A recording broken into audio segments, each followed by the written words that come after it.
Welcome everybody to the Peacekeeping Task Force Strategy Session 19, Congress and Training with our model counties here, Session 4.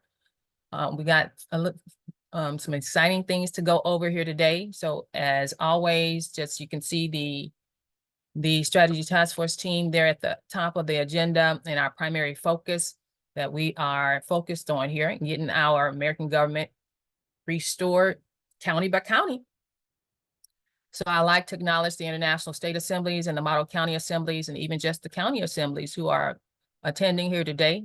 Go ahead and put your name in the chat in the assembly that you're on. And if you would leave your email, if you'd like me to contact you to become a model county for your state, or if you are International State Assembly and want to get the information with the Resurgence Project customized to your state, I can assist with that. So go ahead and put your email contact in the chat for me for that one. I want to, while we're on that subject, I want to clarify for everybody what a model county is. So a model county is that county that's going to take on some responsibility here. The responsibility of rallying all the counties to around the outreach initiative of getting the American government reconstructed in your county. That model county is going to demonstrate first for themselves how to reconstruct their assemblies, and we made it important for, well, I made it important for counties to know. I think the foundational things for an assembly when they get started is to have some conflict resolution in place.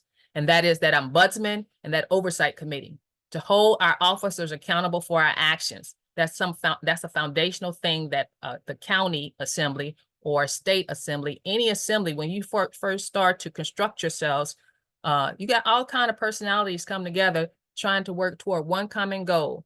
And we need to make sure we're on top of that because we've been experiencing a lot of the conflict, which we should expect to be there. We just need to learn how to work through that. So the model counties, I've emphasized to them oversight committee and your ombudsman, make sure that's in place when we get started. So as we're rallying the other counties, we're going to be building them correctly so that we can make sure we don't have to tear down, build up, tear down, build up. We just want to keep going forward. So that's what a model county is. They accepted that responsibility of executing the Resurgence Project in their counties, going county by county to assist in doing the county tours, and that's a lot of responsibility. And then the way they get that position is once either I will call you or you call me.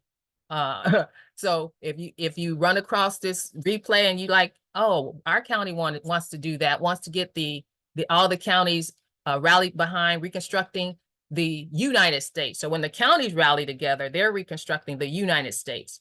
When the states of the Union rally together, they're reconstructing the United States of America. So we all have a part to play here. So when if you contact me and you want to be that model county, what I would do is say, I want to speak to your organizer. If you have an organizer, because counties are just getting started, you may not even have an organizer yet. So you're representing those people on your county and you just saying, hey, we want to get out there, boots in the ground and do the work. And that's fine if you don't have an organizer. But if you do, I like to speak to your organizer to speak to me, or your coordinator to speak to me, or send me an email saying, hey, our county is interested. What do we have to do? And what happens after that is I say, oh, well, great. And I'll tell you, just like I just told you now, what that responsibility is. And then I want you to take that back to your assembly and ask your assembly, hey, do y'all want to spearhead this and spearhead the Resurgence Project, going county to county or rallying the counties the best way we can to get our government reconstructed? You'll ask your county that, your county assembly that, or those who are assembled. You may not even call yourself a county assembly yet, but those who are assembled, you'd ask them and they'll take a vote. And if the vote is yes, you'll come back and tell me, yes, the vote, we want to do this. that's how you become the model county. And then we started having these meetings. I alternated between model county meetings and peacekeeper meetings. So once a month, we're having model county meetings, and once a month, we're having peacekeeper meetings. That was divided because of the roles that each one have to play in this whole reconstruction effort. The assemblies have a particular role to play, and the peacekeepers have a particular role to play. So that's how I separated them. Phases 1, 1A, and 2 are assemblies doing their jobs, taking on their roles of doing their county tours. And phase 3 is the peacekeepers taking on their jobs, taking on their roles, and doing their county tours. So that's how it was separated. But so right now the counties are, I'm meeting with the counties once a month, which may change here soon. We're graduating from step to step. As we see, we got that part together, we're graduating to the next part, moving forward. So just because it's like 2 months ago, it wasn't set up this way. So we graduated to this point. So we're going to be graduating to the next point. Now that we've got the American Government Surgery Project launched, it's time for us to move into the next gear. So as a model county, if you want to take that on, you get a vote from your assembly or those who are assembled and come back and say, yes, we want to do that. And so that's how you become the model county for your state. And originally it was going to be just one model county. I thought, hey, we just going to use one model county and it was Colorado, El Paso, Colorado. Tim and Kalina over there was just rocking it in their outreach, because the focus is outreach. They was rocking it in their outreach attempts. So, or efforts, I shouldn't say.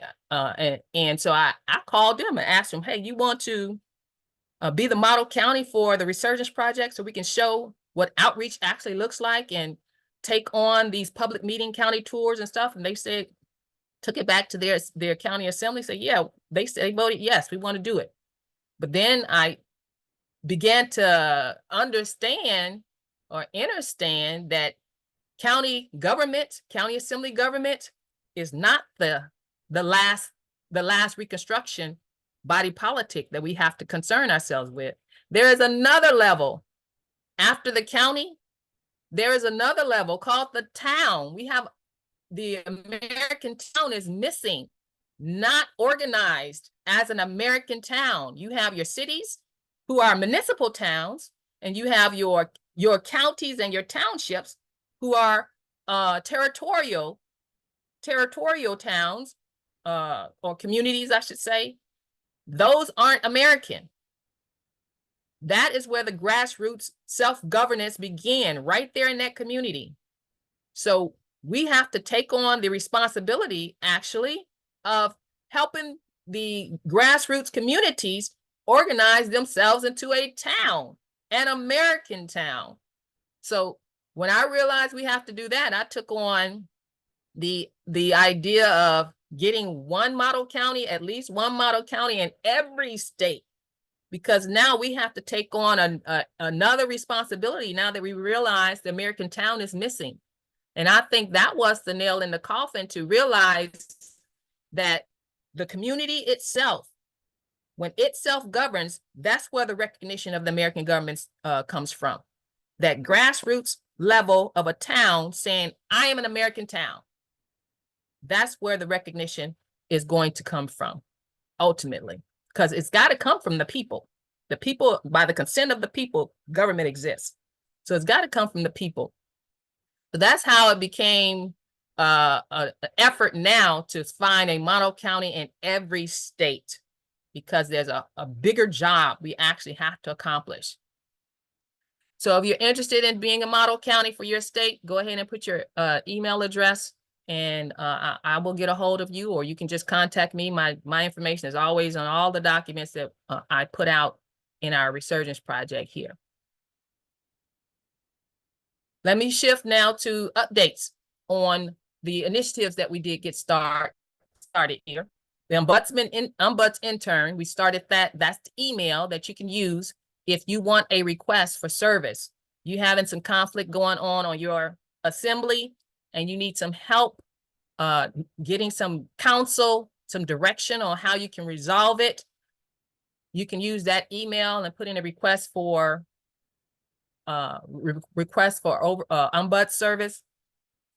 And we have three volunteers who has signed up to be an ombuds intern. If you're interested in being an ombuds intern, I will send out, I'll put in the chat when I get a chance, or if any of you have it, the chat to Deborah Ann's email. She is leading the ombuds in the International Ombuds think tank and getting the training and everything for the ombuds. And from there, the people that's in that think tank are volunteering to be the ombuds interns. It's a 6 months internship so that they can get experience in how to resolve issues. So that email will be from Deborah Ann's email. If y'all have it, you can put it in the chat. If not, I will put it in the chat there later or send it out with the replay. So if you're interested in either being an intern, contact Deborah Ann. And if you're interested in utilizing the services, use that email address there. And I will, let's see. I will put in the chat the ombuds request format. So you can know exactly how you should submit an ombudsman service request form. So those are two things I'm going to get to you. So that's how the ombuds intern initiative is going. It's going slowly. So people are careful. The ombuds interns are careful in how they're handling these cases. So they are, if it appears to be a conflict of interest, it seems like that has been a problem. Some people, it's too close to the situation, so they couldn't offer they didn't feel comfortable, I should say, offering any counsel on those concerns. So they are being careful in how they are approaching this, so they can learn how to correctly be an ombuds. So I'm impressed with that. The second thing initiative we wanted to start with the CMS vetting intern. Now, I have been communicating with Anna on this one, and with the CMS on this one, and with the PKTF on this one, because the model counties was expressing that they have officers that are not being vetted, that needs to be vetted, I should say. And then they have coordinators that haven't been vetted yet. And according to what we understand, the Federation vets all coordinators, county and state. The officers in your assembly are vetted by your assembly's vetting committee. So there's two types of vetting here. So as far as the coordinators being vetted, and I expressed this to Anna, an option to get through this hurdle. So I asked her, well, can the county assemblies use the vetting training, that one video that's been circulating from the CMS of a vetting training? Can they use that as their training and lean on the people on their assemblies who's already been trained? I mean, not already been trained, who's already has gone through a vetting. So what a vetting is. Can they use those two things to set up their vetting committees so that they can get their officers vetted and put into place as an officer? And she says yes. So that's what we're going to do. Take the vetting training module that has been going around from the CMS and use that, and use the resource you have there in your assembly of people who have already been vetted. You already been through it, so you know what it is, and put together your vetting committee so that your assembly can get constructed. Put together your vetting committee. I would use the state assembly's vetting committee template because there's certain type of people that you could choose from. I think there was like the coordinator on the, I'm assuming, I can't remember how it all went, but use that as a template of how you can construct a vetting committee. so that you can start vetting your officers. As far as the coordinator, we're still working on that one. That's the other thing. So as far as the CMS vetting intern, we were trying to use that as a training opportunity for your assembly. We don't have to do that. We can go ahead and use the vetting module that the CMS put out and use the resourceful people that's on your assembly and create your vetting committee and start vetting your officers. Now, the Federation, the PKTF is starting a vetting program, a vetting service, I should say, vetting service, but just for co-coordinators for the state militia pillar. So anybody out there who wants to head up as the chair of your state militia pillar, we will start a vetting service for them only. That's what the PKTF will be doing. Okay, and these people here, Karen, Robert, and Becky, you was going to sign up for the CMS vetting intern program. We don't have to do it. We're going to go the other route so we can get that done. The coordinators, we're going to still have to work on that. But all coordinators can serve as pro tem now anyway. I mean, you can get in your coordinator position, service pro tem, till you finish all whatever requirements that they require for you to do. So it's not going to stop us from moving forward with how we got to get organized. So that's the update on those two programs. Now, I prepared July 1st was our launch date. So I prepared a little short, sweet launch presentation, official launch presentation for you. So give me a moment. Let me get that started.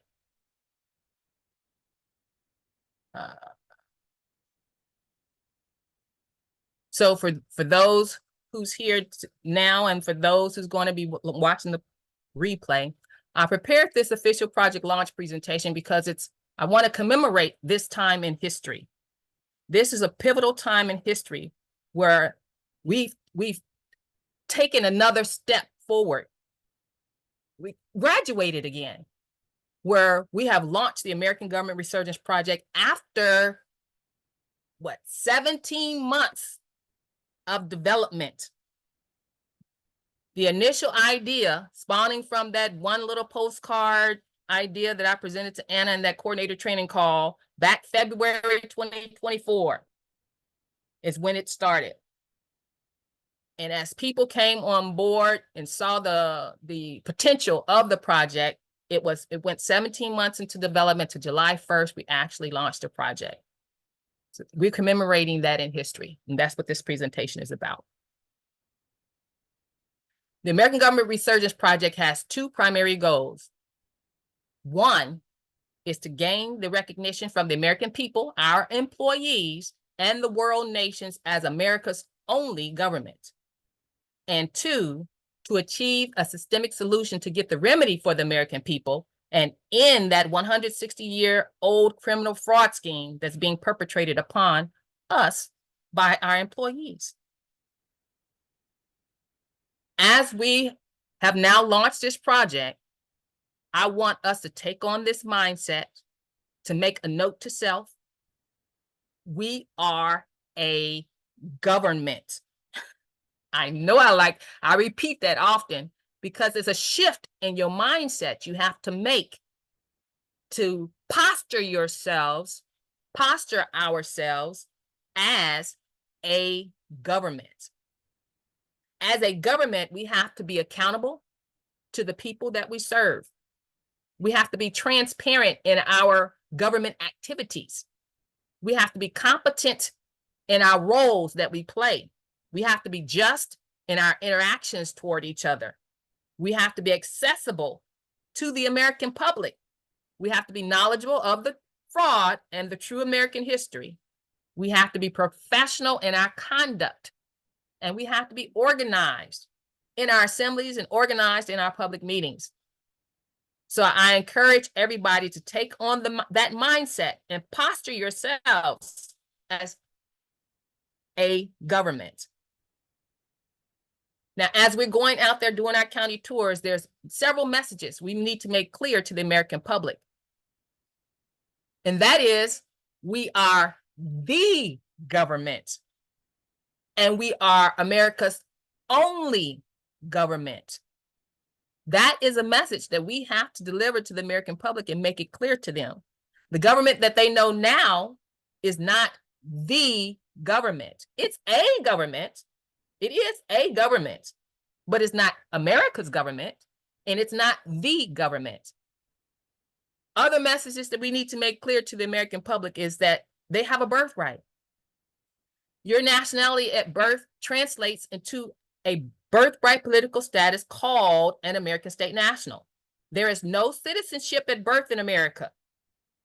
U.S. citizenship is only by employment. That's got to be made clear to them. They have a right to assemble. And assemble what? They have a right to assemble themselves in their own local communities as their right of self-governance, and to be that missing American town. Their communities is that American town that need to be reconstructed, and they have a duty to self-govern, and they have a right to self-govern. So all those little cities and all those little villages need to be reconstructed into a American town. We need to tell them that.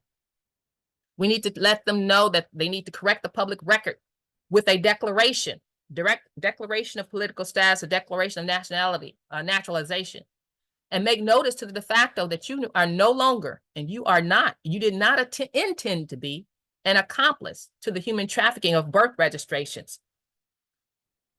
Let them know that we, as the government, have passed 3 public laws over the past 5 years. We've passed 3 public laws that outlawed birth registrations here in America, and it outlawed Federal Reserve notes credit monopoly here in America. We need to put that declaration in their hands so they can utilize it to defend themselves and protect themselves now that they have declared themselves as an American. We are the American government. We're going to have to deliver that to them. It's going to be hard for them to digest at first, because all they have known all these years as the government is actual commercial corporations. We let them know that what you've been accustomed to all these years are not America's government. They are commercial corporations that are in the business of providing governmental services. That's who they are. We need to let them know that they need to claim back their public and private inheritance now that they become an American. And then we need to explain to them the whole story of how we got here. There's messages we need to deliver to the corporations. Now, our big problem that we're dealing with is actually the corporations have usurped over the control of the people. And we need to let the people know this. We need to let the corporations know what has happened. And we need to let the corporations know that they need to relinquish control back to the living people on the soil. Let the corporations know, these government services corporations, let them know, correct your political status need to go on every wall in your buildings, the government buildings, in your courtyards. Erect a sign on that flagpole. The peace flag need to go there, because American government has declared peace on the soil.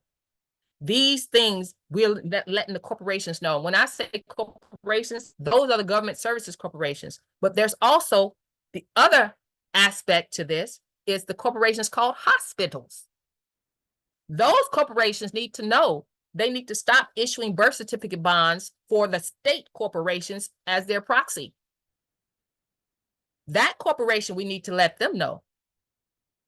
The other corporations, the state bureaus of vital statistics, we need to let them know they need to stop registering birth certificate bonds to enslave infants at birth. It's going to be interesting how we carry these messages across to the right people and get these things done. But that's what the American Government Resurgence Project is all about, is reining in the corporations, because they've overstepped their bounds from the international jurisdiction onto the soil and to the land jurisdiction where they don't belong. We need to let the U.S. military know, and the our fiduciary have already put out a public notice, international public notice. The Federal Reserve notes need to come out of circulation, and we don't get any. They don't get to provide us any substitutes either. No digital currencies either. The Federal Reserve notes, the blood money, need to come out of circulation. We need to let the county recorder's offices know. Start recording live births. Start recording declarations of political status. Start recording our Declaration of Naturalization. Those corporations, government service corporations, need to know that. How are we going to get that message across to them? All of them need to know that you will be criminally liable for human trafficking and credit theft if you don't course correct. That's what the Criminal Information Notice of Liability was constructed for. So our state and county assemblies need to convey this message to these corporations, because we are the government and we have to posture ourselves that way in order to get these things done. There's messages to the law enforcement that we need to convey. And this is where our peacekeepers come in. We need to convey to them, enforce your laws on your citizens and leave the non-citizens alone. The sovereign, leave the sovereign alone. The public law reigns on the land, and it guarantees that you, law enforcement, will protect the unalienable rights of the sovereign. The state constitution that you abide by, that state constitution is a contract that you actually have with the U.S. military. After the Civil War, that's the contract that you signed, making you a federalized subcontractor. And your jurisdiction, law enforcement officer, is granted by contractual consent only. Our jurisdiction as the American government, law enforcement officer, is established by our ownership rights to this land. You are commercial government services corporations, and we are the bona fide government. This, our peacekeepers will have to get across to the law enforcement officer or the policy enforcer or policeman. We have to let them know the American government is the employer, and all the rest of you are foreign governmental services corporations, subcontractors, supposed to be delivering us governmental services. So we need to have that conversation with them and let them know that you are personally liable for all the outreach beyond your contractual and your constitutional limitations. Let us explain to you, law enforcement officer, policy enforcer, how we got here. And then they become responsible for their actions after they have been told. So our peacekeepers need to get these messages across to the law enforcement de facto counterparts. Now, in our American Government Resurgence Project, I've outlined some guidance for every assembly of the logistics of how to get this message across county by county. Here's a list of all the beginning documents that will give you that guidance of how to design and execute a successful campaign. County tours. To the right, you'll see Illinois. I mapped out Illinois because the first thing before you get out there, you got to map out where you're going to go. I mapped out a 2-mile radius on Illinois to try to get an idea of what will that entail for that state. And I started number 1. The American Government Resurgence Project wants to start in the county where the state capital is. You're going to decide as your state where you want to start. But initially, that's what the project focused on, was the county where the state capital is located, so that we can rein in that governor. So that once we rein in and accomplish that, that governor can trickle down and send down those demands and those orders to all those federalized subcontractor agencies and departments that's really under their control. So that's why it's mapped out that way, with number 1 being in that location. But your assembly, have the autonomy to decide how you want to start. And you can think of it strategically. Strategically, where do you want to start? Do you want to start where the state capital is located? Do you have a county sheriff already elected in that state capital? Or do you have county sheriffs already elected in the other places? And maybe you want to start there. Or maybe you want to start where you have declared nationals. Maybe that will be your strategy. You'll start where you have declared nationals located so that you can start getting them involved in organizing the reconstruction of their little communities. It's all left up to you that as the assembly, the county assembly, the state assembly, you all design what best strategy will serve you all. There's a link here to the ICE drive. I've uploaded all the documents there. And as things come in, if I need to change anything, I'll upload it to this ICE drive. This is a message for us. We no longer have to act the way we've been acting. We no longer have to go and convince people that they've been accomplices to their own demise. We don't have to convince them of anything. We just tell them we're the government. Tell them that this is what has happened. This is what we're doing about it. And this is what you need to do about it. We no longer have to live under the thumb of the corporate feudalism and the government oppression. And I put government in quotes because what? We are the government. See, we no longer have to look at them as the government because we are the government. We no longer have to defend ourselves against their administrative law in their administrative courts because we will have our own courts.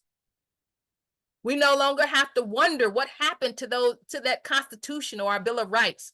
We now know what happened. It's been usurped, but we're putting it back in order.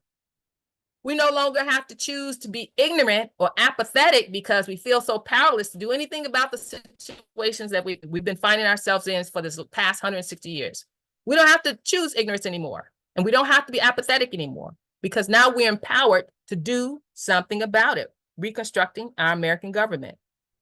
We no longer have to subject ourselves to forced labor contracts to receive their monopoly money. We're going to create our own bank. We've created our own bank. Sovereignty has to, if you're going to be sovereign, like we say, if you're going to claim sovereignty, you have to have financial sovereignty. We don't have to use their monopoly money. The Federal Reserve notes need to come out of circulation. That's what we have dictated as the government. We no longer have to guard our minds against the cognitive dissonance and the gaslighting, trying to make us believe the lies, because now we know what the truth is. We don't have to hide behind and be fearful behind the labels of tinfoil hat wearers and sovereign citizens. Why? Because we've proved that it's correct. We no longer have to adhere to the laws that's requiring land titles and deeds and patents and licensing for driving and marriage licensing and professional licenses and voter and car registrations, selective service. No, you don't have to sign up for selective service or use fiat currency. We no longer have to do any of that. We position ourselves now as the government so we can deliver these remedies to the American people. They no longer have to do any of this. Why? Because we've launched the American Government Resurgence Project. Phase 1, Phase 1A, Phase 2, and soon Phase 3 is following behind. And I didn't do it by myself. I want to thank all of you that we've accomplished this together. And if your name, if you've done something, if I missed your name, I'm sorry. But I've tried to give recognition to everybody that I could think of that I said, hey, can you do this? Hey, that pitched in a tweak here, a tweak there, a talent here, a talent there, a correction here, a correction there. We did this. And I thank you for all of the assistance that I've gotten thus far. But you know what? We still have phases 4, 5, and 6 to complete for us to achieve our mission for 2028. Margaret has an inspirational message here for us. Let me see if I can play it here for you. Margaret did this video here for us, and we're going to play this here for you. I already got it started. We cannot fail. We are willing and able to do this work physically, mentally, emotionally, and spiritually. We have resolve and determination. We walk the talk and work every day to bring the du jour into reality. We have excellent tools to complete our work. We set realistic and achievable goals. We learn and research constantly. We have a timeline. We track our progress. We measure our strengths and weaknesses. We continually improve and revise accordingly. We conduct ourselves with peace and love. We keep the peace and uphold the public law. We report crime. We let our yes be yes and our no be no. We operate as fiduciaries under the prudent man standard. We aren't giving up. We aren't going away. We are not taking no for an answer.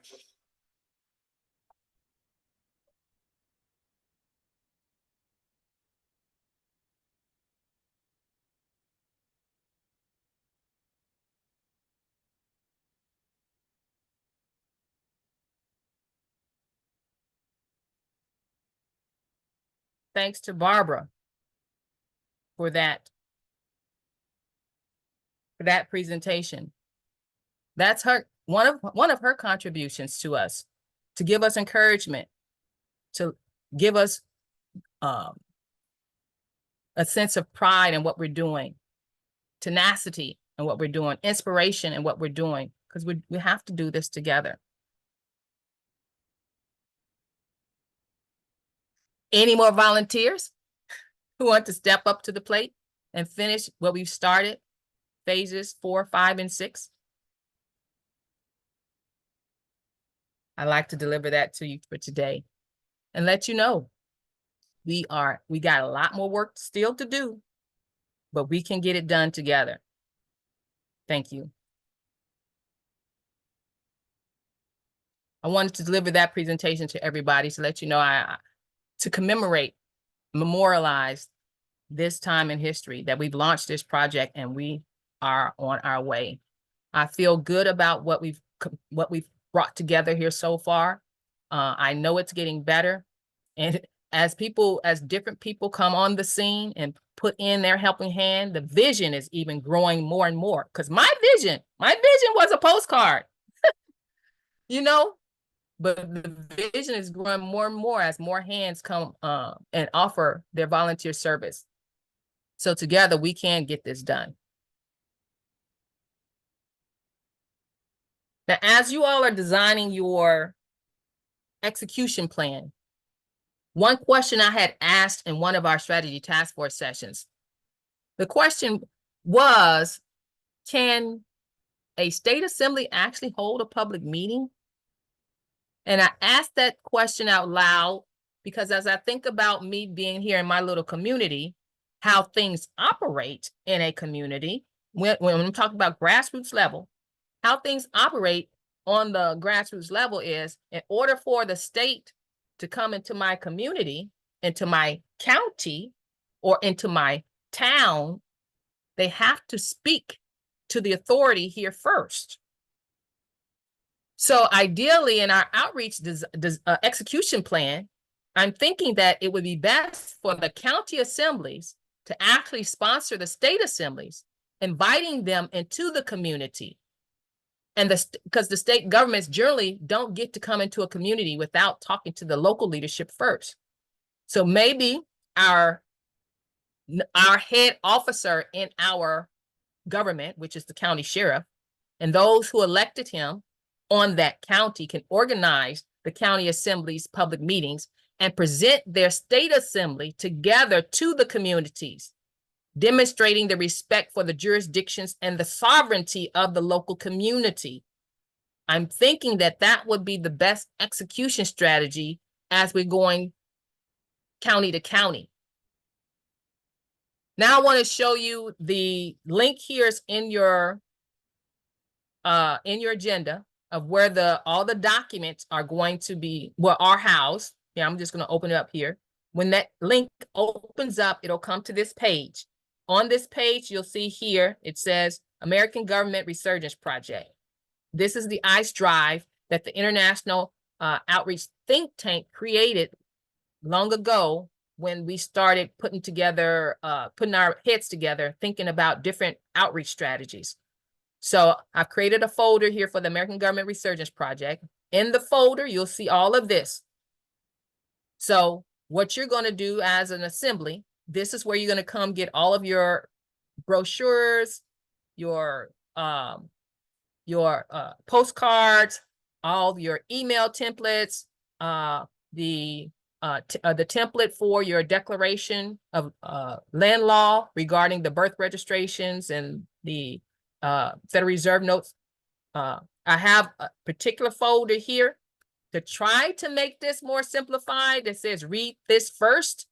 So if you read this first, it has those instructions. The instructions, the worksheets have to go step by step. That's where read this first section will have that. And then you can go from there and try and your outreach team can start putting together designing the execution plan. So I have it all here. Now, how are we going to handle corrections going forward? When I had asked Anna, before I launched July 1st, I asked her, Anna, do I have to wait for you to go through all the detailed research? Here, let me show you. Do I have to wait for you to go through all the detailed research before we launch this thing? Do I need to take it, take it off and launch it till you can have time to get to it? She said, no, go for it. We'll just correct things as we go. So I'm hoping that in the month of July, as people are getting started designing their execution strategies, and you're going to the website to check everything, make sure all the links work. And that's one of my instructions. Very important instruction. Make sure you check all the links. Make sure to check all the QR codes. Make sure they work before you mass produce anything. Okay. On the brochures, on the postcards, make sure those links work. Because like I said, we've been working on this for 17 months. So there's no telling when I put that QR code on there or when I put that link on there. And I tried to make sure I checked all those things before I uploaded, but you might forget something or you might miss something. So make sure you check all of that before you mass produce any document. So she said to go ahead and we will course correct as we go. So if you find anything in these documents that is questionable, that you think is inaccurate, go ahead and email me. If you find anything on the home page that's questionable or inaccurate, go ahead and email me. Even in the video, if it's questionable and inaccurate, go ahead and email me. I actually had 2 corrections already. Someone said about the summoning in 2019, I said summoned in 2017. And they said, well, in the articles, it's got 2017 and it's got 2019. So which one is it? Also know this, if you bring forth a correction or a questionable item, I have to contact Anna and ask her to clarify which one it is, but sometimes I don't get an answer back. So I'm going to use my best judgment and pick one. And then that's the case here. In Summon in 2019, I picked one. I had Summon in 2017 based on one document. Then I looked at 2019 and the reasoning behind that in that document. And I looked at both of them and said, well, it's more than likely it's 2019. So I just chose it until Anna can tell me anything different. So I changed that. And then I changed something in the detailed research. It had to do with the Peacekeeping Task Force and the Continental Marshals. The dates were wrong. So If you find anything, let me know. And I will try to get it clarified to see which date is what, because you will find some things that's different in the articles, or you might know some information that I didn't look at. But just know Anna did go through all of this, but she might miss something too. So going forward, that's how we're going to handle it. I hope we can get all those corrections found. I hope we can find them as soon as we can find them and get it all corrected so that we can get off of this phase of correction and just go for it, not have to worry about things being, things being need corrected, because it's going to take some effort. If I got to change that video, it's going to take some effort to go back in there and cut and paste and clip stuff in there to correct a slide or correct a whatever. But if it has to be done, it has to be done. So going forward, let me know of any corrections you might find. Any corrections you might think need to be made. Now that we've launched the project, I want to focus in on the American State Nationals' role in this. The project was made for the assemblies to have a strategic outreach plan to get their state assemblies stood up and seated and get the county assemblies organized. That is the ultimate goal. But on the bottom level, the foundational level, the responsibility is the sovereigns. So Joe came up with a outreach campaign for the American State National to do in their own sovereign capacity. And I did talk about a little bit of this in one of the training modules for the state assemblies when I talked about, as you're preparing to launch your project, there is a role that the individual American State National can do on their own outside of the American State Assembly and launch their own campaign. So we did come up with a campaign blueprint for you. This is the campaign blueprint for the American State National to just put your boots on the ground and get started. It's a strategic outreach plan.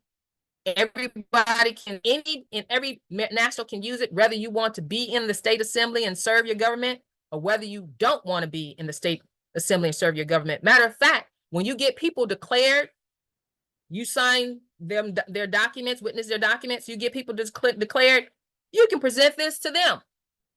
If they, of course, you're going to be asking them if they want to serve in the Reconstruction effort. Where do they want to serve? Do they want to be in government office? If they don't want to be in government office, this is an option for them as well. So if you don't want to serve in county assembly, you don't want to serve in the state assembly, here is what every American can do.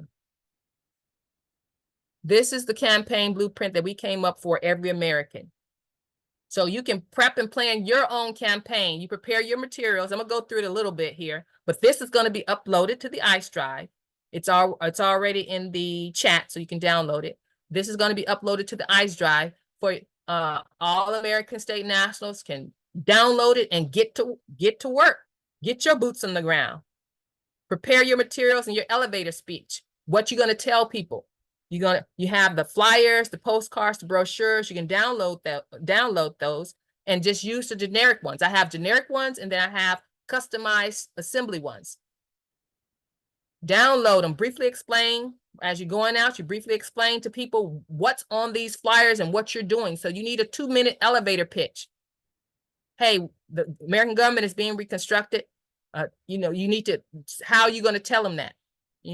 That they need to declare their American nationality because they've been unlawfully converted into U.S. citizenship. In America, there is no citizenship at birth here. What is your 2-minute elevator pitch going to be? You're going to highlight the peaceful, lawful, and positive opportunities for change that we are undertaking right now, because people feel like things are falling apart all around them, that their government is just out of line, that Trump and all of them is just out of line. All the fluoridated water, all the chemtrails, all the weather warfare, everything. They just think they're just out of line. They don't have to be apathetic anymore. You're going to give them hope as you're telling them American government now is on the scene. We know what's going on. We have a plan of action. You can be a part of it. Now you have a duty to self-govern. Include a call of action in all your brochures, which all the brochures have. The assemblies, a place for the assemblies information. It has the claimyourinheritance.info information on it. Anything that you might want to add to it to lead the people to a place to get more information. You're gonna prepare your documents. You're gonna plan your route, just like I did the map of Illinois. Do a little map of your town. You know, you got your borders of your township, a border of your village, a border of your town. Map out your town. Identify and prioritize where your local businesses are, your public spaces are, with steady foot traffic, coffee shops, bakeries, retail stores, grocery stores, etc. And group locations geographically to minimize your driving time and maximize your stops. Because you're going to be going, see, like as assemblies are going county to county, you're going to business. That's on a grassroots level. You as an individual American state national is duplicating the same type of strategy, but on a lower scale. You're going to engage with the local businesses. Visit each business in person. On the assembly level, we're moving away from being behind these digital screens. We're getting in the face of the public. We won't get recognition if they can't even see our face. We're getting in the face of the public. So you're going to be visiting businesses in person. Introduce yourselves and the initiative of the American Government Resurgence Project. Ask to leave stack of pamphlets at the counter or leave on the bulletin board. You can leave the postcard, the flyer on the bulletin board. Ask if you can leave that. Briefly explain the benefits for their patrons in the community for them to know and you to know what's happening and to utilize these postcards that you've put there or the flyer that you've put there. Now I do have a flyer. I did create a flyer here for you to download. Here, let me see. I'm gonna show it. Let me see if I can show it to you for you to download. You're gonna go here. And in the postcard, international postcard variations, it has a PDF. This PDF right here, it's actually a PDF where you can print it out landscape form. The top side is the top half, that's the one side. And then the bottom half, that's the back side. These you can post on their bulletin boards, you can hand it out. Hand it out to people as you're talking to them. You can leave this with them. You can leave the brochure with them.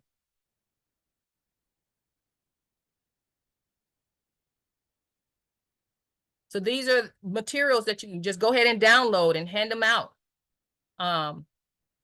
You're going to utilize community spaces, post flyers on community boards and locations and everything. Now, there's the other thing that I had thought of a while back that I think is a good idea. Is you know how when you go down the roads, down your community block, and you see those wanted posters on the trees, or you see the missing posters on the trees?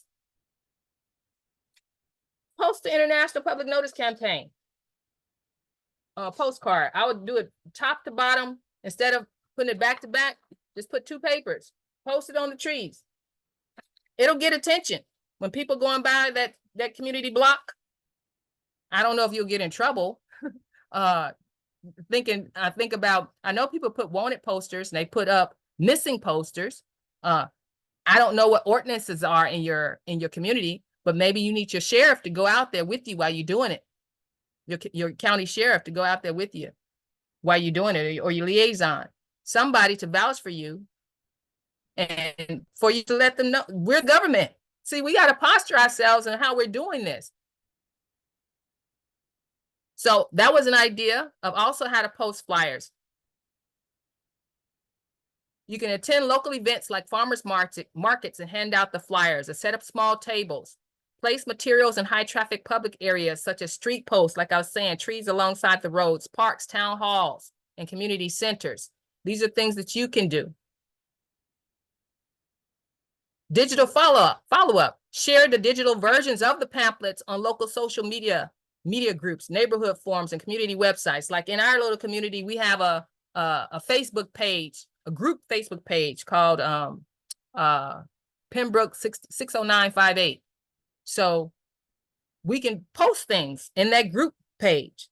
So for your little community, if you all have a group page, post if your British Assembly or your municipal assembly have a page, will they allow you to post it there? Encourage participating businesses to share the flyer on their own social media in their own email list. Now, we mentioned earlier too, I think Michelle came up with the idea that you can run your own online posting campaign where you can visit different blogs that, you might be in different blogs all the time, or in your Telegram groups. Go ahead and start posting things there. Post the International Public Notice flyer or postcard in those groups as well. That can be part of what you can do. Outreach tips: present yourself in a friendly and credible manner. Consider a name tag or branded shirt. If you have your state assembly shirt or anything like that, or if you have your state assembly, some state assembly have their little business cards. You can have your business cards to hand to them. Keep a log of locations where materials were distributed for potential follow-up or restocking. The outcome: this approach allows for efficient, cost-effective outreach and community engagement by leveraging local businesses and public spaces, spreading awareness, and encouraging the participation in the discussions. Now, here's a timeline. I think Joe did a great job actually blueprinting this for you. Here's a timeline. This is a weekend campaign. On Friday evening, finalize and organize your flyers. Review your map that you mapped out. Make sure you have your clipboard, your pen, your name tags, water. Be prepared with your supplies. That's Friday night. Saturday, hit the ground. Visit the places that you have mapped out on your map. Have your lunch.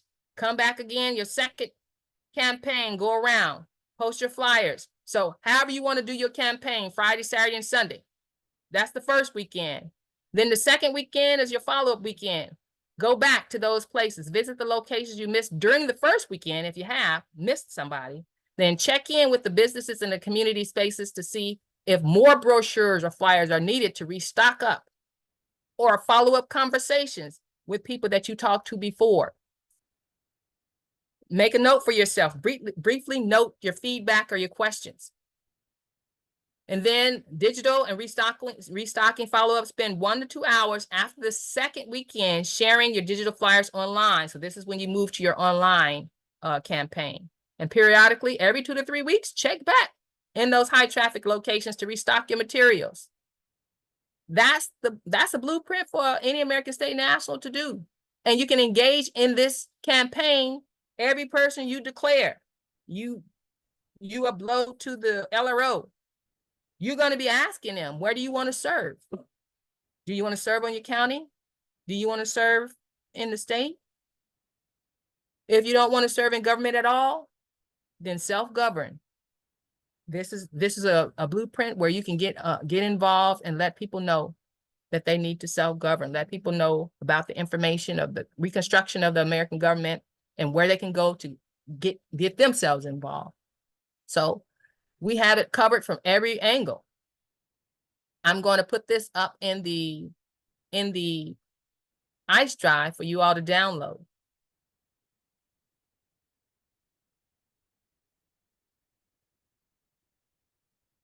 So that is all that I had prepared for you today. I wanted to make sure we covered, I thought it was important to cover the American State National campaign for every individual, because I hear, people don't have money, or assemblies aren't together, or whatever the case may be, that may be a hindrance to you actually getting involved and being a part of the reconstruction effort. You can go by yourself, just like when I created that little postcard and I put up that Claim Your Inheritance info website. 3 days. 3 days. 3 days, I was ready. I put up the website. I had the postcard design. Just needed permission. This is a 3-day campaign for you. How you can get started, regardless of what an assembly does, regardless of who's fighting, regardless of what you're waiting on, funds or anything, regardless of all of that, you can get started.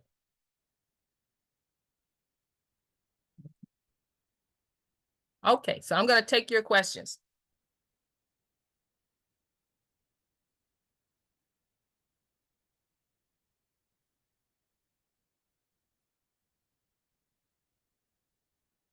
Anybody have any questions, input, comments, more strategies you want to share? Any more inspiration?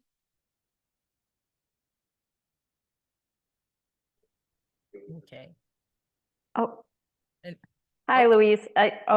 I'm sorry. Annette and Beth, go ahead. I'll go last. all right, Annette.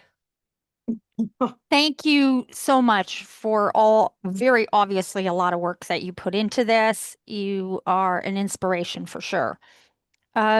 So we had a discussion about a month ago not to put the social media stuff live yet, like the live links for Instagram and Facebook and all that. Since you've done the launch, should that be something we are considering now for our county website? Yes, go for it. Fantastic. Okay. I had us ladies had a meeting earlier and we were talking about the Zim bonds that Anna had um, talked about quite a few times actually.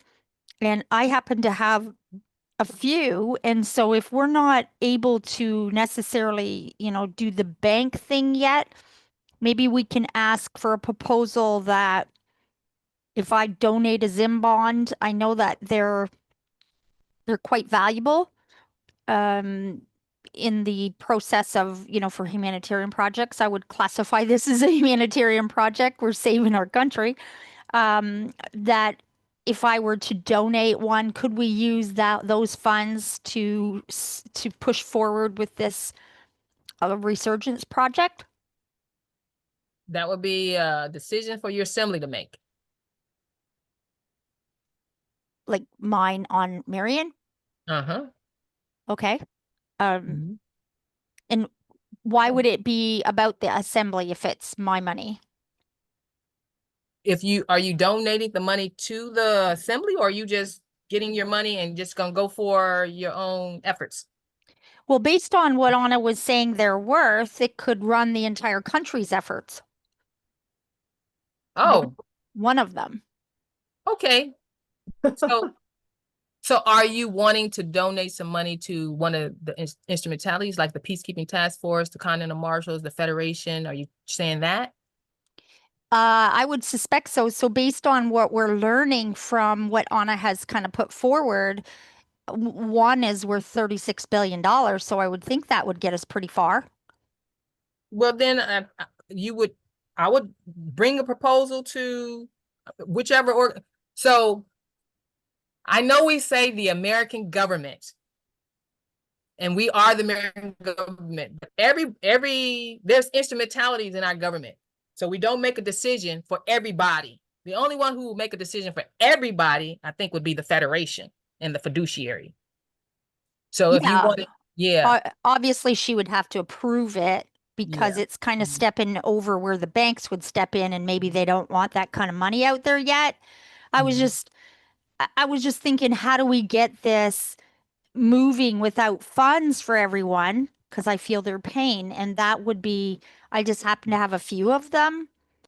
So I'd like to keep a few of them for me, but I would be happy to donate that if anybody else thinks, or if Anna says as well that that would be acceptable, because I would hope that that would be enough money to get the PKTF and all of the counties having their radios and their brochures and their websites and everything off the ground, which would really push this forward fast.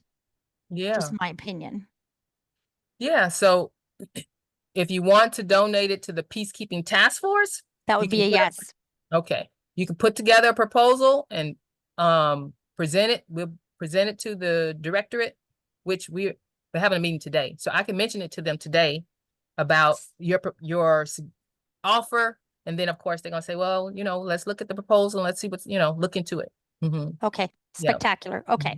Mhm. And I'm not that I'm beating up on the bank. I'm not. I Mhm. just I think I'm speaking for all of us that you can only ask people during these financial crisis that we're going through Mhm. to give so much money. So if we can find a different way to release funds in a you would be a perfect person for this, that you know, here's what it would cost to put a county a basic package for every county.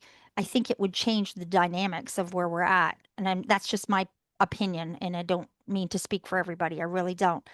Okay. Mhm. And then the last thing is so on our chart that I was creating, we put communities so we didn't have to uh, define the population splits like cities, towns, villages. Would you suggest that I need to audit that triangle again to put town rather than just community? Yeah, I would use the word town. We want to get used to the language. So as we're talking to people, we can convey the language and language that they can relate to. They know what a community is, yes. But the town is I want to say the body politic on the grassroots level. It's after the county. The county includes a lot of towns. Well, actually, the county includes a lot of townships. And the townships include a lot of towns. Okay. And what I've learned is like the cities. Okay, now I had mentioned this before. So in our town, we have Pembroke Township, and we wanted to self-govern. We wanted to control our own money, make our own laws. They told us that we had to incorporate into a village in order to be home ruled, self-governing. So that's telling me, oh, okay. So those people who have created villages, the villages are small units of cities before they became bigger. So they start off as a village. Then once it gets more population, it changes into a city. Those are the people who decided that they wanted to self-govern already. That's why they did that. Convey that to them that their town, their city, their village need to become American. That's their self-governance. So in our charts, we will put town there. And in our outreach to our county assemblies outreach, our state assemblies outreach, we want to convey to the community people that every village need to lawfully convert to a town. Every city need to lawfully convert to a American town. Now, how that's going to look like, we need to iron that out a little more, but that's the conversion of what I'm looking at.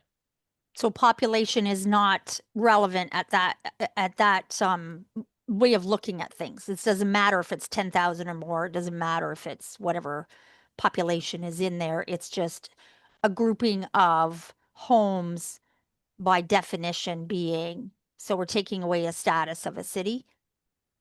Yeah, actually. Now, we know that a city and a village really exist on paper, Yes. but they have these boundaries already created. So it would be easier for us to just accept, and this is my opinion, it would be easier for us to just accept the boundaries that they've already created. And because they themselves consider this their community with those boundaries already. Because they themselves decided they are self-governing and they created these boundaries. So we just translate it and convert it back to the American town. So whatever Okay. number is in there, that's the number. Okay. All right. Well, we'll try to go for that then. I appreciate that. So, I know that I accidentally called our card a business card and got a spanking for that one. Of course, I didn't incorporate or do anything to the county. They're just, people being evil. But, is that why we're calling it postcards, not a business card? No. So the postcard is what I just showed you. This is the postcard, this thing here.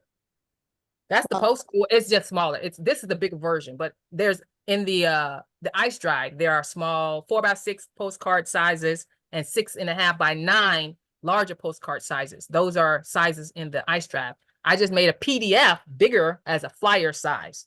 okay. But your business card, see that, and see, I don't have a personally, let me say me.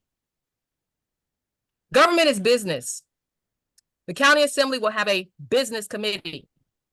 So having a business card is fine in my mind. It's Okay. business. Okay, mine too. I didn't go get no 1040 or whatever somebody blah blah said I did. We just called it a business card, and for functionality, we got 1,000 of those for the price of 250 postcards. So that's why we did that. And then we got 1,000 of by the way, your PDFs that you gave us for the brochures, spectacular through the printer. Oh my goodness, they look amazing. And we got for $1,000, we got 1,000 of them. So the more we got, the better, price we got for that. And that was through Vistaprint, and they are spectacular, folded, done. We did half of the gold and half of the blue. But I can see a lot of counties being, yeah, that'd be really tough for them. We were just really lucky that we had someone step forward on our county and say, I'll buy those for the county. And I was like, sweet. Yeah. Anyways, okay. So does it matter? One last thing. So does it matter that we're handing those brochures to other counties within our state that just can't afford brochures at this point? Did you when you printed them, did you print the generic brochures, or you printed the brochures with your county symbol logo on it? Yeah, with the county on it. Well, if the county is, I would. I mean, I would. Okay. I appreciate that. I mean, we're getting the work done. I mean, if they have their own brochures, let them hand out their own brochures. If you have your own brochures, if you are in another state visiting somebody and you have your brochure on you, give them your brochure. Just hand it out. I don't think it should be, dictated that I can't hand it out over there because I live over here. Spectacular. Spectacular. Okay. And then one last thing, we had an ASN. She's been driving around for 2 years with Z plates on. No problem. They're cracking down on us big time here on Marion. That's very corrupt. And they literally had cruisers surrounding her, threatening very bad things to her, took her plates, and forced her, like she has court this week, but forced her to A, take the plates off, and B, they escorted her home with her vehicle, but threatened that they would put her in jail if she didn't go get her registration and blah, blah, blah the next day. And so, of course, she was one of our powerfulest people, but now she's kind of scared crapless because of the behavior. I mean, they were threatening, she's in her 60s. They were threatening to beat her up and all kinds of stuff with all these guys with their hands on their guns. So when we say, okay, we're going to go out and do all of this stuff, where would we find documents that we can hand these de factos to say, you must stand down? Louise, may I? Okay, Andrew. I was just going to say, Annette, the lady you're referring, did she take herself out of the registration through the BMV by any chance? Yes, she did. So she got a return receipt saying that her automobile is out of the registration process, right? She told them that it was like 2 years ago that it was broken down and not operable. and then she put the Z plates on it. Hmm. Just because like what I've done, and you know, Adam's done this too, on the BMV website, you know, there is a removal form. I think it's 4,300 or something. There's a removal form. I filled it out, sent it to 4311. 4311. Sent it to the BMV. They sent me a receipt back saying, okay, you're out of there. Then you just have to notify every, you know, who you want to, whatever police chiefs, departments. And that's it. I notified everyone around and golden. Okay, So so she may not have done the 4311, but she did send in all the letters to all the different sheriff offices and to the governor and to the, you know, everybody. I mean, she sent a lot of them out. okay, so I know it sounds probably a little confused, but I think if she does that 4311, wait for the BMB to send her you know, something back saying, okay, she's out, then she'll be golden. You know, because Okay. they take you out of that registration. And if you read the not the statute, the program itself, it's 28 CFR 39.1 through 39.10. Once you read that, it 29. tells you yes. Say that again. 28 CFR Put it in the, sorry, go ahead and put it in the chat with you, Adam, while Andrew is explaining about it. Yeah, and once you fill out that, you know, it tells you in there, you can remove yourself from the registration and you can put on whatever placard or sticker or whatever you want. And that's it. Thank you. Yeah. Thank you. I'll I yield. pass that on. Okay, And I yield. thank you. So, what happened to Beth? Was it Beth? Yeah. Yeah, Okay. can you hear me? Yeah. Mm-hmm. Quick question. I'm all about outreach. Used to be on our outreach committee. At one time, I was a state fiduciary and state recording secretary on Maine. So I've already been vetted. That was like 2.5, almost 3 years ago. And as far as I know, there's no statute of limitations on vetting. So I've already had several people on our county say, yes, we want you as recording secretary. So I am presuming I can just step in to that role. And then about where to record, there's only one, you know, we don't have our own LRO yet. I know they can record at the county registrar. You know, that's more expensive. We have one state level recording secretary on the whole state of Maine, which is huge. But anyway, I guess I'm just asking where best to start recording people when we excel at outreach and just get a pile of new people on Mhm. Somerset County.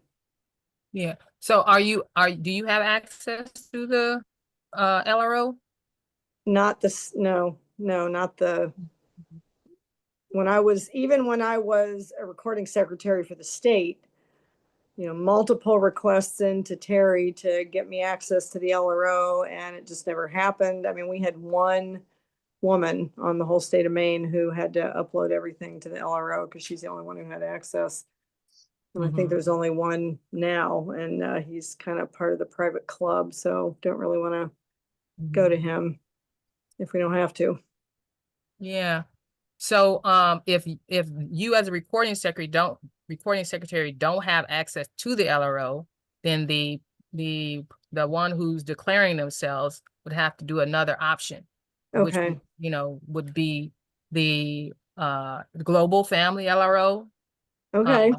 Or now we have the new one, the bucolic one.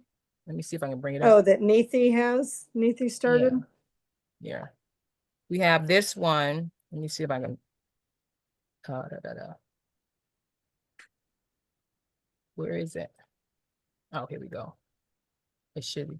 So, bucoliclivinglaw.com. Uh-oh, looks like they're not. Am I not going to the right place? I'm not sure if I'm not going to the right place or what's happening, but they had one. No, I think something's happened with their system. I think I'm at the right place, but that is the Okay. URL right there. So the global family, that one was available. And then, of course, county recorder's office, because we're taking our county recorder's office back, you all. So Yeah, you can get started to trying to have that conversation, to go down there and see if they can get their declaration, 1779 declaration, their declaration of political status recorded at the county recorder's office.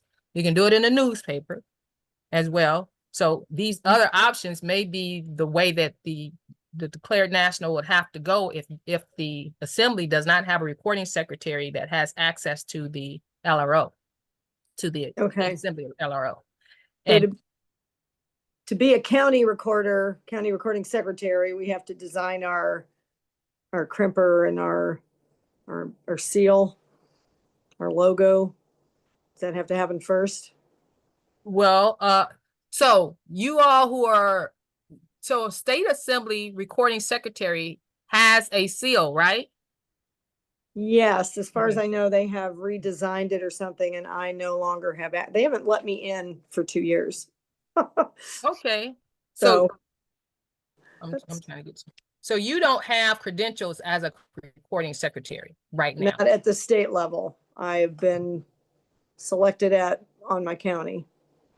So your county would need to give you, create recording secretary, county assembly credentials. Right. Uh-huh. Now the question in then, can a county recording secretary, well, you'd have to have your own LRO as a county recording secretary, I would think. But the national is not restricted to that. The national can upload anywhere, like on their own. They can go to the global, upload it, or upload it, go to the county recorder's office, file it, post it on, in a club public place. There's other ways that they can do it. Post it in a newspaper. So the national can go ahead and publish it any way they want. But if they're going to use a recording secretary has a process that they have to follow and a platform that they have to use, which is an LRO, a county one or a state one. Now, if your county wants an LRO, we know we have Karen who has developed the LRO for counties or even states to take advantage of if you all Yeah. need one. Yeah, we're planning on purchasing the stand-up, as far as I know. Okay. Mhm. It's All just right. not there yet. Mhm. All right, thank you, I yield. This is Rocky. Can I say something? Go ahead, Rocky. This is probably a little bit premature on what I'm going to tell everybody right now, but I am actually developing a LRO software. When I get it completed, I will give it to every state and county. So it's probably going to be either the end of this month or into next month that I'll have it completed. But anybody that wants it, it's free. Now, Rocky, anybody who wants it needs to have their own server, right? Yes. Mhm. Needs to have their own file server and regular server that's, like public, right? Mhm. Basically, all I'll supply is the actual software itself Mhm. and explain how it needs to be set up and how they need to do it, right? I'm pretty much halfway through it now. I have the E-Verify working. So it's, it's a big process, whatever, and basically with all the stuff going on with the LROs and, stand up is another option that you guys can do, which is actually a really good option. We're working with them now to help them too. But one of the things I think before our states and our counties can actually stand up is we need our own government software. So not only am I doing LRO, I'm doing recording, like court recording software, doing all the stuff that you would need to actually run your state. I'm trying to build in a whole software deal. And if anybody wants to work with me or help out or wants it, but I'm going to give it out free. We need to get this country running, and we're only going to do it by helping each other. I yield. Thank you, Rocky. Rocky, you need to talk to Joey, who's also developing software for government software. So, do you know Joey? Rocky? No, I do not. I'll send you all an email, connect you to. Mhm. Okay, yeah, it's just, Mhm. with all the stuff going on, we need to have our own recording secretaries that we can count on. We have to do our own paperwork. We have to be able to record our own stuff, and we have to be able to e-verify it so that our de factos in our counties can verify who we are. Mhm. The only way we're gonna do that is to do it ourselves. Mm-hmm. And I don't know if everybody knows my background, but I've been writing software for over 40 years. So this is just something I just took on because I see all the problems with the LROs, and it's just getting worse, you know? But the deal is, you know, it's part of being a model county, part of being, you know, a national, is to basically help everybody. Yep. Appreciate that, Rocky. I Mhm. yield. All right. So I'll send you that email because you all are working on posturing ourselves as a government. So we're a government. So you got to operate like a government. We're down to 3 minutes. Anybody, any other questions, any other hands? We got, next session is July 27th. Our next strategy task force session. It's going to be with the Peacekeepers. And we got Andrew and Adam is going to present to us what they got, their vision they've been working on. I've been emailing Adam back and forth and Andrew back. Oh, that's good. That's good. Oh, we're going to get it rocking with the Peacekeepers. So that's what the next session is going to be about.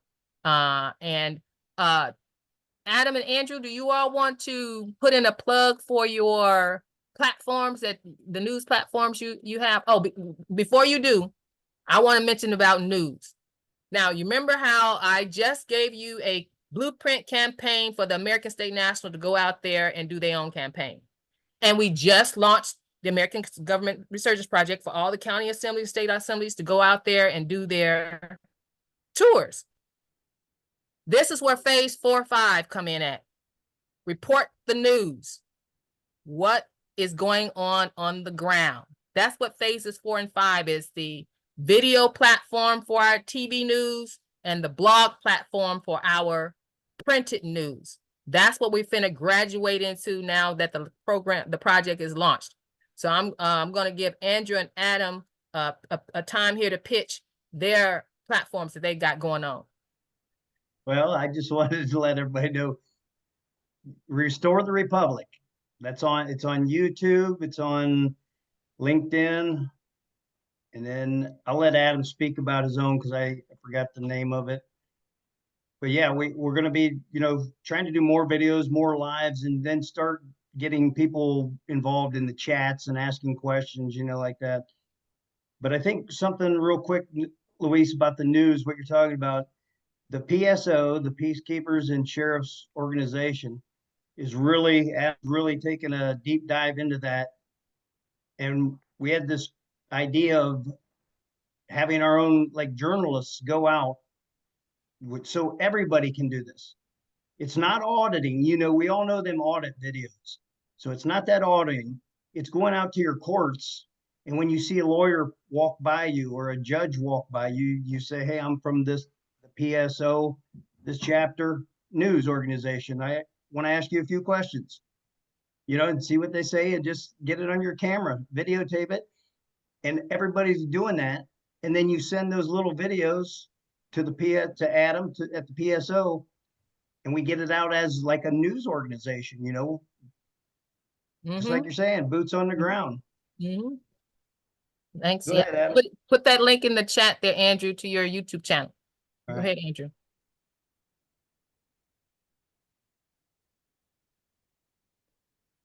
Adam? No, he dotted out on us. He can't get his unmuted.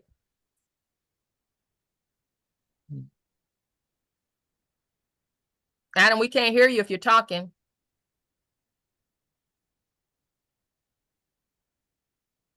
Yeah, I don't know if Okay. you But I can send it out with the replay. I got the link. I can send it out with the replay, and Andrew dropped his link for Restorative Republic there. So we got the Peacekeepers on July 27th, and then the Model Counties is back again on August 10th.